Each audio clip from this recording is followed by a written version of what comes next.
It's June the 7th, 2019. This is 508 Show About Worcester. I am Mike Benedetti. This is Brendan Melican. How's it going? It's going well. And today our guest on the 508 Show is School Committee Challenger Cara Berg Powers. Hi, Cara. Hi. Thanks for having me on. It's great to have you on today. Mike, can I just throw out there real quick that it's been a long time since a new person heard your intro, which I think is ridiculous and corny. But Sean, new super producer over here, was laughing the entire time. And he confirms for me that it might be funny, and I'm just over your sense of humor. So it might be me. It's not you, Mike. I will say my campaign manager, Tori, listened to it for the first time yesterday, and also got a lot of enjoyment from it. Do you remember which episode you watched? What kind of research were you doing on us? That's kind of creepy. It's been a long time since I was in the Alpo research game. I forgot how this works. So today we're interviewing Cara about running for the Worcester School Committee, and we have a bunch of questions that we're going to ask based on past conversations that we've had. We're just going to kind of ask all the candidates the same questions, as we have done many a year on this show, and it usually turns out pretty good. Yeah, we expect to get all the same answers on all of them, right? Well, I don't know. No. We'll see. It's a joke. Right? Sorry, we coordinated. I'm moving this camera Which would around. be illegal if we were in office. The first... Nobody's doing any crimes here. Nobody's even... I'm not going to do any... I'm not even going to joke about doing a crime related to the freaking school committee. We tend not to... I barely would cross the street for this freaking school committee. We shy away from talking about crimes because we find a lot of our guests are very open about talking about the crimes that they commit. People have talked about a lot of felonies on this show. They're just openly talking about felonies. And you try and get people... Really going to go back to the archives. So why are you running, and how have you been active in public life in Worcester until now? Thank you. That's a great question. So I'm running primarily because I expected to be a first-time Worcester Public School parent this past fall. My daughter started kindergarten, but we got a little bit of a head start because we got my nephew in foster care last May. Mm-hmm. And when we went to our first school meeting, which was a recommendation for him to be retained in the second grade, we were just really blown away by how deficit-based the conversation we had was about the challenges he was faced, the lack of curiosity about how we might have gotten to that place. And so I spent a good chunk of the summer getting him moved to the school my daughter was going to, which is Chandler Magnet, and also a good deal of the summer, as you can imagine, a kid who's been in 3 foster homes. I also spent a good deal of the summer picking him up early from camp, setting different boundaries, and bringing some of my youth work experience into my home. And then the third day of school, kind of like bracing myself for we're going to have some challenges. It's going to be a little bit of a rough start. I got a call from Ms. Gertin, the assistant principal at Chandler Magnet, and she said, "This little guy has clearly been through so much. I was hoping that you could come in so we could talk about what kind of supports he might need." Mm-hmm. And I was obviously really grateful, but also pretty surprised because of our experience at the previous school. And when I've shared that with people, they're blown away that we have such different experiences. His SSP, which is the student support meeting form from the previous school, opens with, he does not like to listen to the rules. He's 7 at the time. Who does? Right. So I do. You just like listening to them. I do. I love listening to them. But go ahead, guest. Please continue. So it's been a great experience, and it was a hard first part of the year, but we had the support of the school the whole time, and he's doing really well, and he is going on to the 4th grade this next school year, and my daughter's had a great experience there as well, and the school community is amazing. And some of the issues we've been talking about as a city, the school is doing really well. And so I was surprised by what I didn't know until I was a parent in the schools. And so the fact that there aren't any parent voices at the table right now, that even just, I have really good friends that are teachers, and I ask them better questions about what's happening in their schools now that I'm in a school every day, whether it's drop-off, pick-up, library, volunteering, PTO meetings. I'm constantly engaged with the school community, and so I don't have to wait until I get a report to know what some of the pain points are. I'm hearing about them. Mm-hmm. And so that's a big part of why I'm running. The other is that I just think that my experience can support a lot of the work we're trying to do right now. So I'm a Worcester Public School alum. I'm a parent now, and I also have a doctorate in education and teach sociology of education, which I think is where a lot of our community challenges overqualified, Cara. Overqualified. But I've also run a youth organization for the last 11 years and been a youth worker. So I work really closely with adolescents and I think can authentically bring more students to the table as well. So the next question I'm going to ask you is about Worcester being owed $100 million by the state for underfunding our school system. This week, the school committee gave the go-ahead for pro bono lawyers to sort of pursue at least the idea of legal action against the Commonwealth around this stuff. What do you think about this situation? What would you like to see happen? So I think that there's a couple of things. One, I don't know enough about the legal action part of it to have a really good perspective on it. I don't see a good reason why we wouldn't be pursuing legal action at this point. I also think that we need to be supporting the attempts to be fixing the formula overall. So I've been at the State House twice this spring testifying for the Promise Act, which is, correct.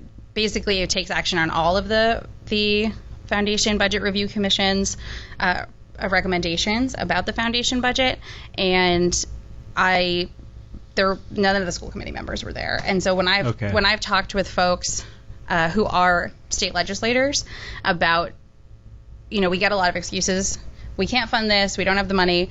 But they're not hearing from them advocating to get the money either. And so to me, part of the responsibility of school committee members is we're the closest to on the ground. And so we have a responsibility to not just say, well, yeah, the MCAS is really having a negative impact on a lot of our classrooms, but not be reaching out and letting the folks that can do something about that know that that's a problem. And the same thing I think is true about funding. What's important for people to know about the academic outcomes of our schools, and what's important for people to know about discipline in our schools? All right, I'll take them one at a time. So that honestly has been one of the biggest shocks as a parent this year, and of a kindergartner, is what we're expecting for academic outcomes and how out of alignment it is with developmentally appropriate childhood. So my daughter is 5, and I want to preface this by saying I love my daughter's teacher. She is phenomenal, and she is creative, and we are not letting her do her job. And my daughter has been through 2 Pearson workbooks of math worksheets this year. Okay.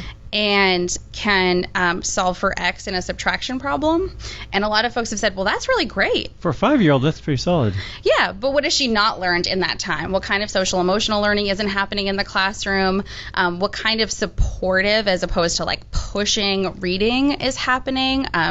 We've just come back around to her enjoying reading because there was so much focus on like these sight words. Now you have to know this. And the push, I think, is not recognizing a lot of different learning types. There's not a lot of space for play-based learning, which is critical at the kindergarten and even first grade ages. There's not enough time for recess. Yeah. And so, my biggest vantage point right now is as an elementary school parent, and so those are some of the outcomes that I've been surprised. So when I hear things like our kids are lagging behind or they're doing this, where is the goalpost?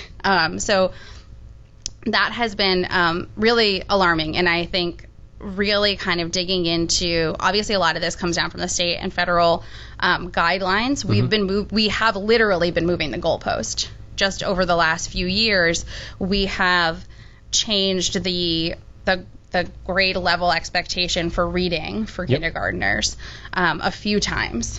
And so my daughter is reading where we would have expected her to read the last time we changed the guidelines, but now she's behind.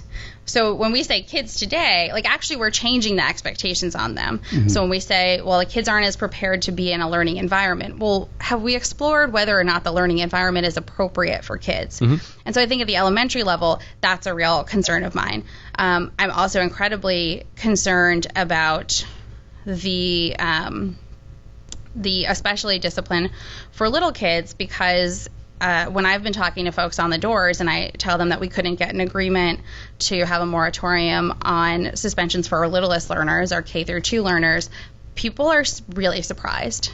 And I think one of the things that folks hear when they say, well, we don't want to have this amount of out-of-school suspensions. And if they're close with teachers or friends with teachers, they say, but they already have so much on their plates. They're already, or they say, well, what about my kid that's trying to read, but this other kid is being disruptive? Right. And my answer to that is, like, there's got to be space between, like, there's a question, but you're jumping to an answer. So to me, those are legitimate concerns, but we owe both of those children equally an education. Sure. And so that means we know what could work better, right? We know that we're not investing on the front end and making sure that social emotional learning is happening, or that we're looking at alternatives to out of school suspension. And that doesn't mean that teachers should just have to deal with like trying to get us to these unreasonable expectations without the tools that they need. And so I think that when I say I want us to have a lot less out-of-school suspensions, I'm not saying I think teachers should deal with, literally, my nephew kicked his teacher at the beginning of this school year. I don't think any teacher should deal with that. Yeah. That's not what I'm saying when I say that we shouldn't have out-of-school suspensions. That's more of a how many 5-year-olds can you take in a fight problem. That's what I was going to say. I feel like any 5-year-old. I feel like if you have adequate PE classes and you're teaching self-defense, then that kick can be a really effective kick. But if it's not effective, then I think I am a proponent of Brazilian Jiu-Jitsu for all kindergartners, but that is... I think capoeira could be really effective to culturally responsive education and mindfulness. I don't want to derail. Mike gets really mad when I derail from question asking, but I think there are two things that you just mentioned answering this question that if people don't understand that they intersect, they're missing the point entirely, right? Like if we're not teaching kids... I just like calling it play. I don't think it needs a funny name, right? But it is all about social and emotional development.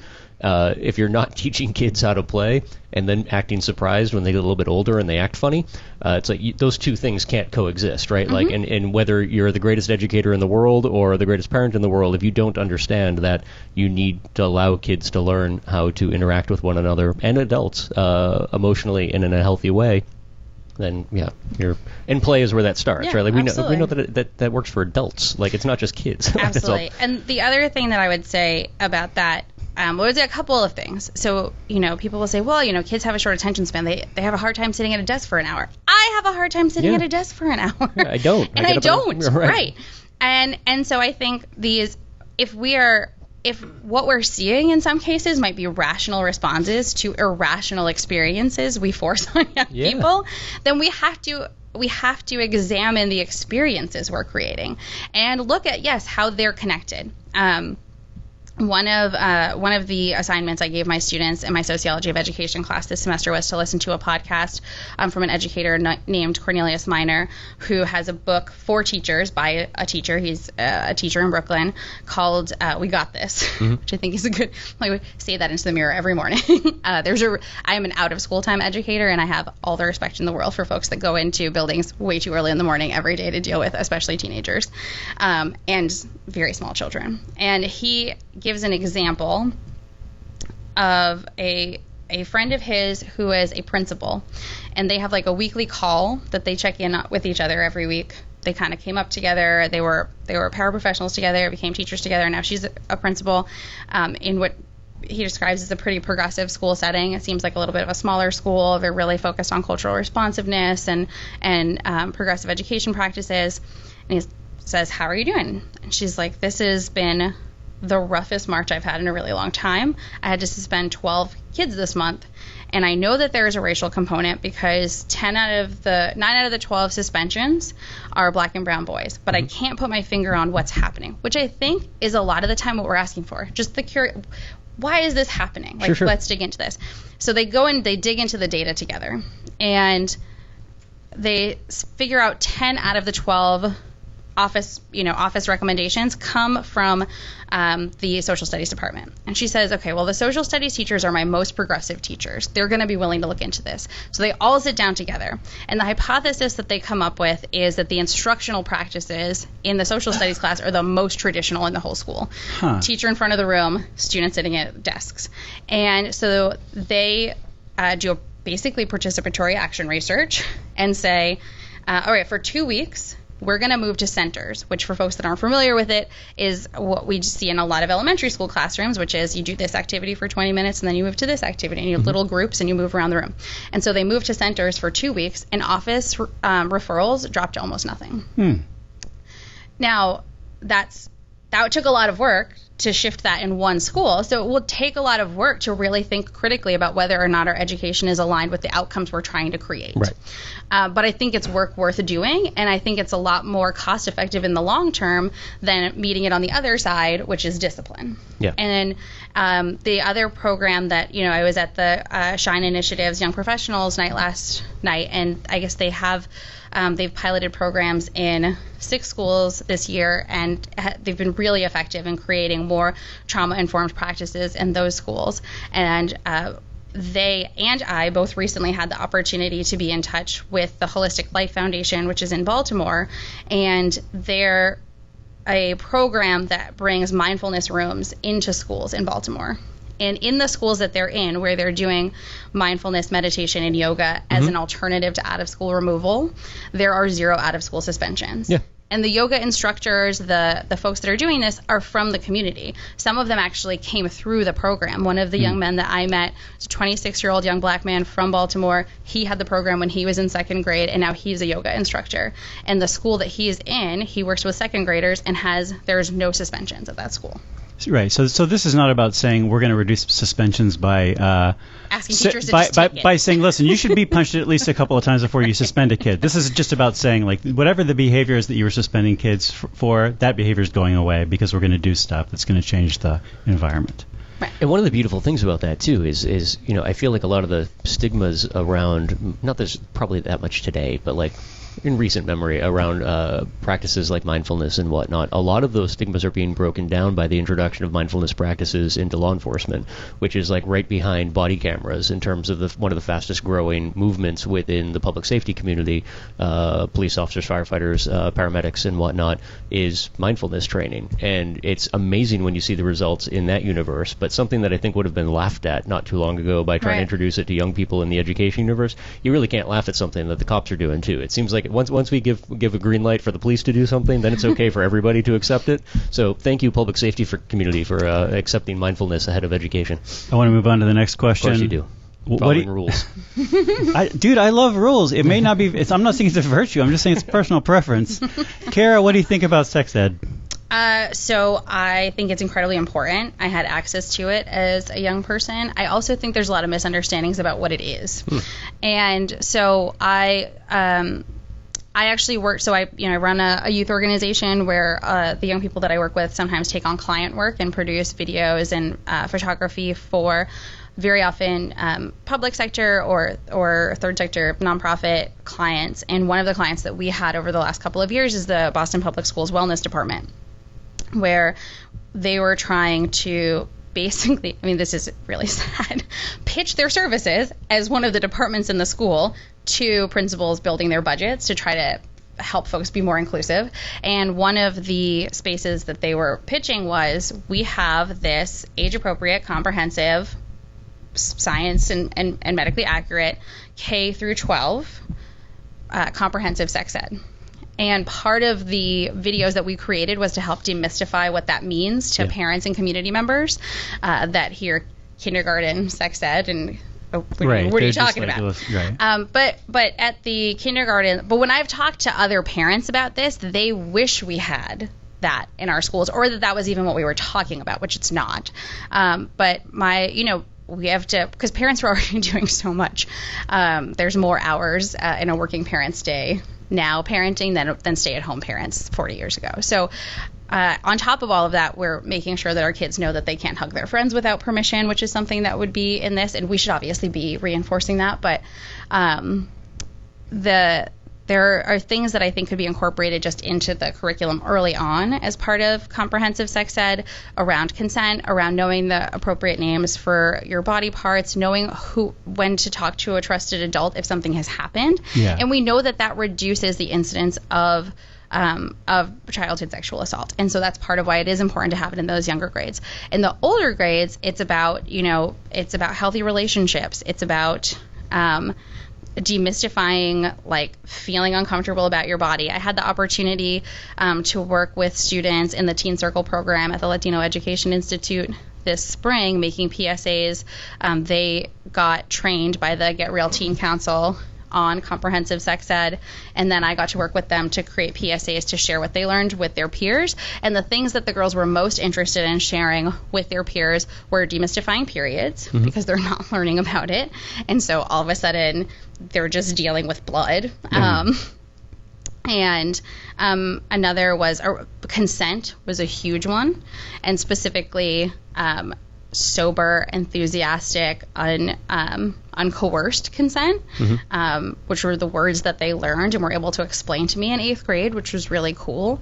And then also about teen pregnancy and how to prevent it, and looking at the rates for teen pregnancy, which have been steadily declining, but are still in Worcester very disproportionately our Latinx community. And so the girls that we were working with were primarily from that community. So that was really cool, and that's something that honestly, like, I had access to a lot of that growing up in the 90s in the Worcester Public Schools, partly because we were all so terrified of HIV, but we had access to conversations about consent. I very specifically remember a day in, I think, phys ed, actually. We had health as well, but we had a day in phys ed where the teacher read out scenarios about, like, you're at a party and this happens, was it rape? Yeah. And you had to pick do 4 corners exercise. Yes, no, I'm not sure. And then explain why. And then, kind of work through what actual consent looks like in these spaces. And that was in high school. But I think those kind of social situations, just like play, are things that we need to prepare them for, especially I think we should be concerned about this as a city with so many college campuses where we're seeing this continue to be a problem. And the curriculum that was being considered in the spring, the Michigan model, there were multiple chapters focused on how to say no. And to me, that's an incredibly problematic framing if you are trying to get people to understand that it is not a person's responsibility to say no. It is a person. Also, like, it shouldn't be like a one person going after and one person receiving. Like, that should be a mutual thing that people agree to and have conversations about. But yeah, it seems like Salt and Pepper's "Let's Talk About Sex" would be a pretty radical song at the moment we're in. But that song's almost just an addendum to the question. 20 years old. and think of your answer carefully, because I think it's one that could upset people, and I don't want to be at fault for that. Do you think the response that we saw publicly to our sex ed conversation was in fact representative of parents in the public schools as a whole, or was it just a classic example of really loud people, disproportionately loud people with very, very strong opinions setting the tone of the conversation? Because just as a qualifier, like, there was nothing in that proposal that squicked me out as a parent, right? Like, it's sex ed, right? Okay, like 2019, like you said, medically appropriate, like, okay, whatever. Like, we're not talking about that. Like, that should be the only shocking part. That's just my opinion, though, and I don't claim to speak for anyone except for myself, including Mike Benedetti. I officially do not care, but go ahead. Yeah. So I think from the most of the conversations that I had with fellow parents in the Worcester Public Schools, and in my community, that's mostly very small children. They were, 1, shocked that it wasn't already happening, and 2, wished that we had it starting as little as kindergarten.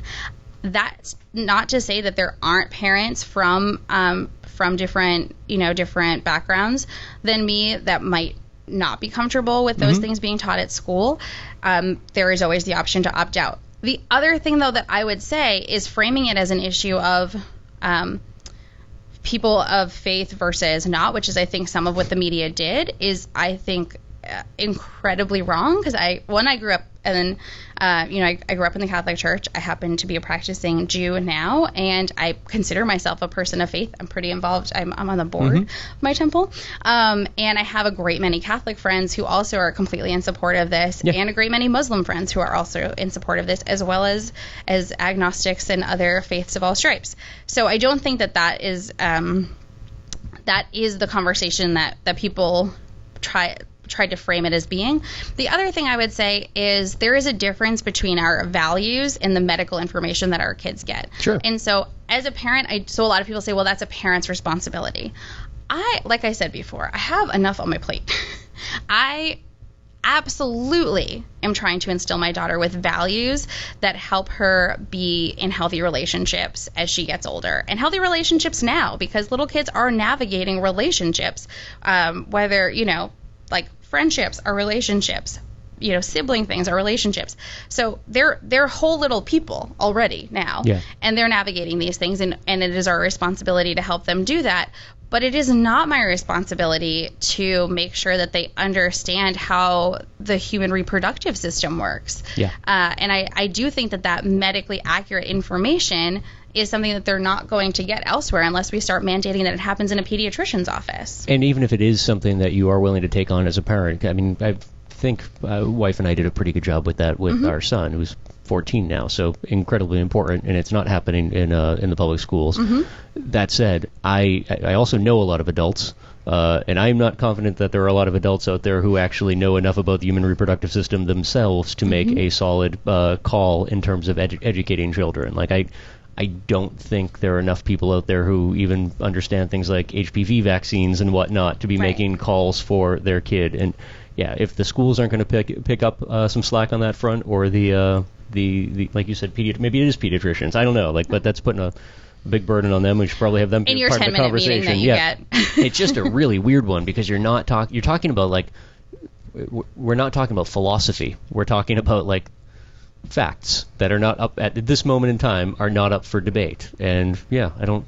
Speaking of facts that are not up for debate, Brent crude oil is $63 a barrel, down 4% on the week and 20% on the year. Bitcoin is $7,900, down 6% on the week and 2% on the year. The Bitcoin surge is slowed down and reversed a little bit, Brendan. Well, it's warm out. People are in front of their computers. We had 2 good months, and now it's back to normal. Enjoying the weather.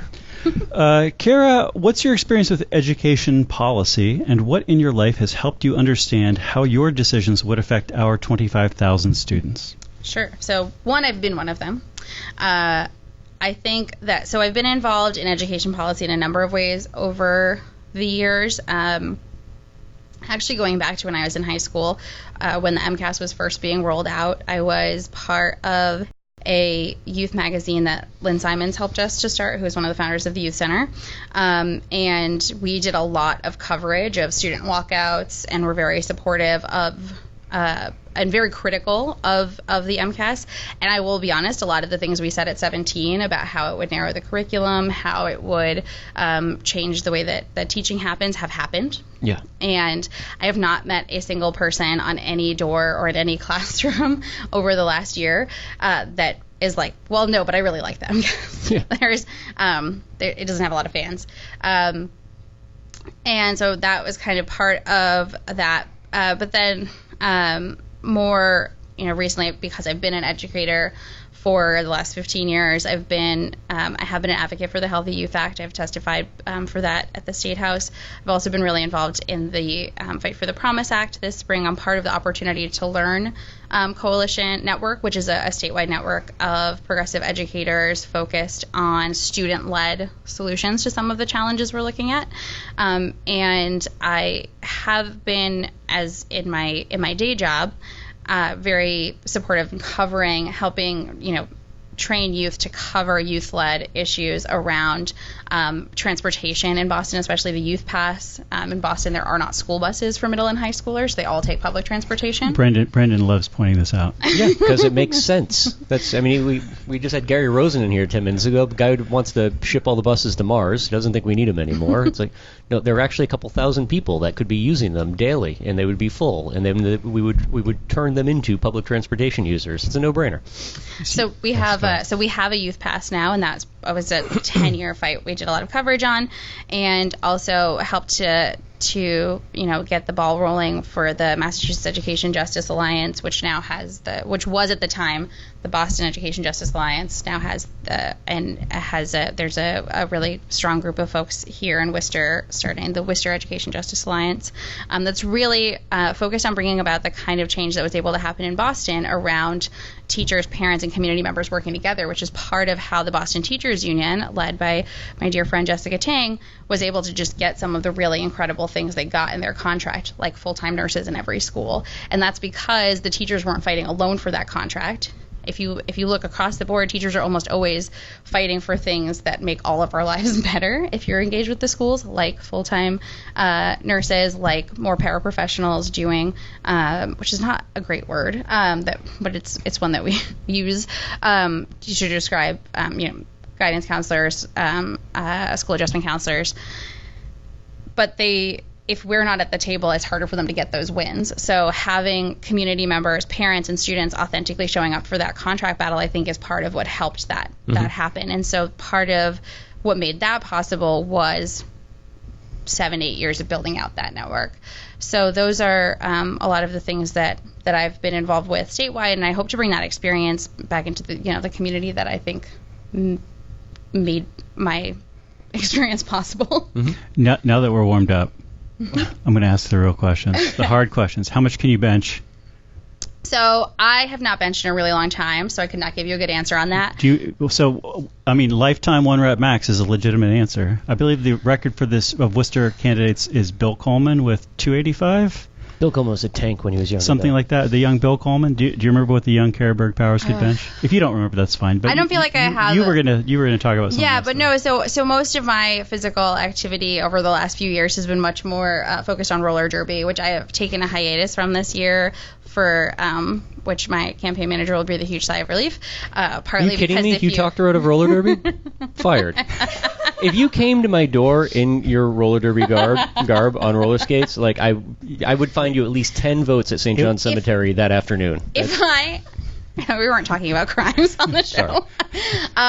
If I was trying to skate some of the turf that I have been walking, I would absolutely not be able to do any more door knocking. So what you're saying is that the school committee run is just lining you up for a city council run so you can take care of all the streets and sidewalks. That's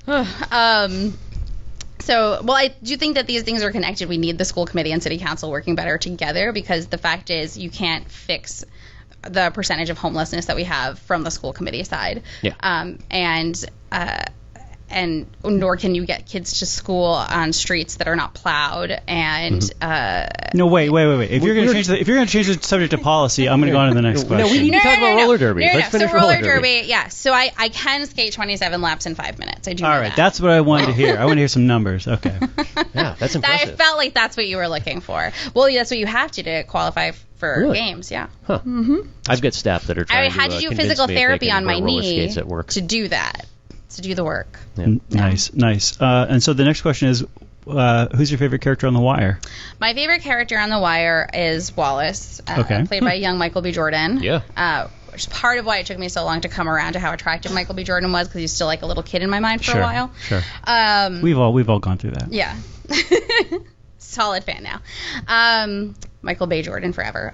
But Wallace, I think, was one of the first characters I ever saw on TV where this incredibly compelling young person that you care about deeply is just taken away from you. Sorry, spoilers, guys. It's been a long time. You should have watched it by now.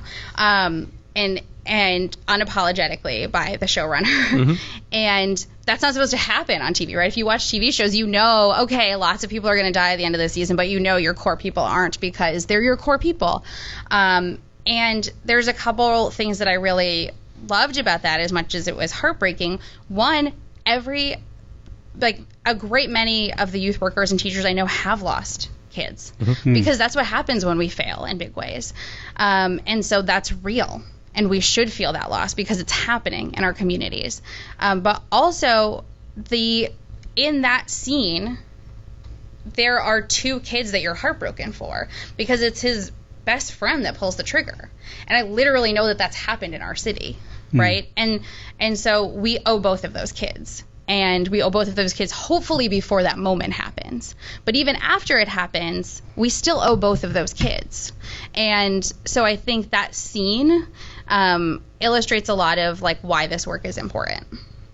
Brendan Melican, your response? That's a great answer. I feel like normally people either have never seen The Wire or they just throw it a name. Omar's pretty great, though. Omar's a great character. Omar. Yeah. Come on. I mean, I mean, it's still an Omar guy, but whatever. No, that was a fantastic answer. Yeah. How do you think that show... I've been teaching media literacy for 15 years, so I think about these things a lot. No, and rightfully so. How do you think the show holds up? I was actually just talking to a relatively young person not too long ago who had never even heard of the show. It's far enough removed now that got him to watch a couple episodes, and he was having a hard time with the first season because it's still so pager dependent. So it's like one of those funny things that, like, unless you grew up in a universe where pagers it's were sort of science fiction show. It doesn't. Yeah, the context. It's like watching an old like Dirty Harry movie, and like someone's like a detective needs to run to a payphone to make a call to call in support. It's like, yeah, that doesn't happen anymore. It's just the context. It doesn't click. But like I feel like once you get through like that first season.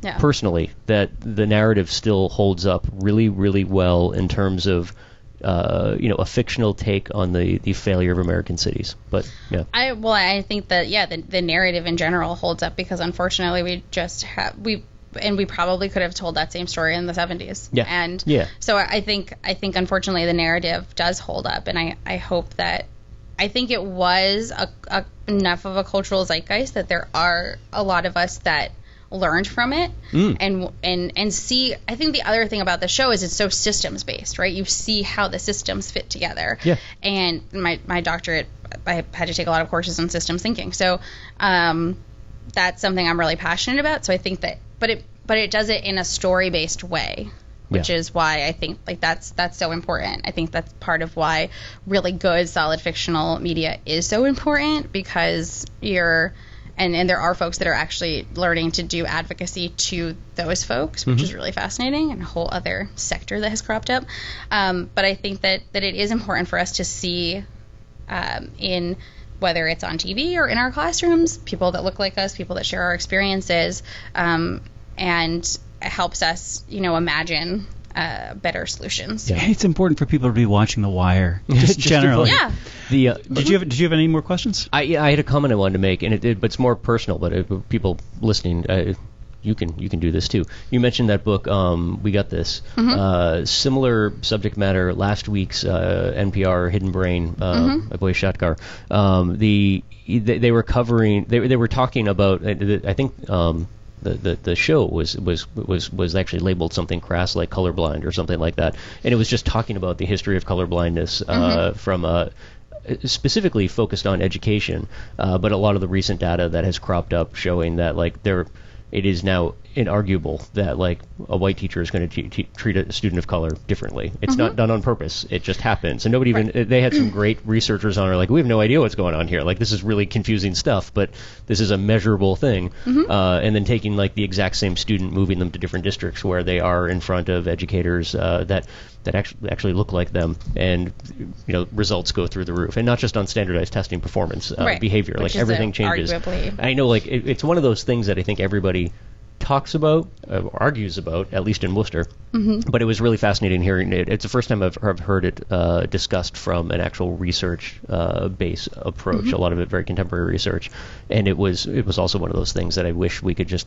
We used to have an air raid system in Worcester. You might remember this when we were kids. So like a lot of Cold War or whatever, it was like once a month you had to test. I feel like we need to bring that air raid system back, but use it as a public address system where like every once in a while I'll hear a podcast like, if everyone in Worcester could hear this, be forced to listen to this, it would change everything overnight. That was one of those episodes, because I feel like a lot of the conversations we're having about suspensions, discipline, and whatnot in the schools, people miss the point entirely. They're like, nobody's pointing a finger at you saying that you're wearing a pillowcase on your head at night. That's not the claim. And I think that it is a difficult. Unfortunately, I don't think an air raid system would work, because I think it's conversations that need to happen. Sure, but they're difficult conversations. Yes, absolutely. Getting the information out there. I absolutely, a lot of the teachers that are my age that I know from growing up have had some frustrations from having some of those conversations in different spaces, and the fact you're absolutely right that like, and gender same thing, right? I saw a study the other day, somebody shared with me that they, before like infant, indiscernible, not wearing any different type of color clothing or anything, And they showed a video to participants, and in the description, it's a baby basically reacting to something by crying. And when they identified the baby, just like, oh, and then she cried, versus and then he cried, people that thought it was a baby girl, again, it's the same baby, said that she was sad. And people that thought it was a baby boy said that he was angry, that it was a clown, or they were reacting to a clown. I feel like that's pertinent. Yeah, I personally, that would be both sad. They were just terrified. Sad and angry at the same time. But the difference already, that people are, so we're like, I teach sociology, so I like to say, what I say to my young people all the time is they're unlearning a lot of these things, is we're all swim in this soup. And it's like process you have to commit to every day. It's like any kind of recovery. Unlearning things that harm other people is something that we have to commit to every day, and it is a lot of hard work, and sometimes it is painful because you learn that you've been hurting people that you care about. And I think that process is going to be really painful for some people. It has been painful for me, and I've always been in commute. I grew up in Maine South, and there have been many moments in my life that continue to happen from time to time where it is incredibly hard to hear that I have done something that hurt someone else. But we have to be willing to hear that, and we have to be willing to correct our behavior, and we have to be willing to correct our practices as a system, because it's better for everyone involved. There isn't anyone in our system that doesn't benefit if we get this right. Right. Cara, thanks for being on the show. Thank you for having me. Everybody watching the show, thanks for watching the show. I think we're done, Brendan. Are we done? Well, you're the rules guy. You tell me, Mike. All right, I rule that we are done with the show. We'll talk to everybody next week.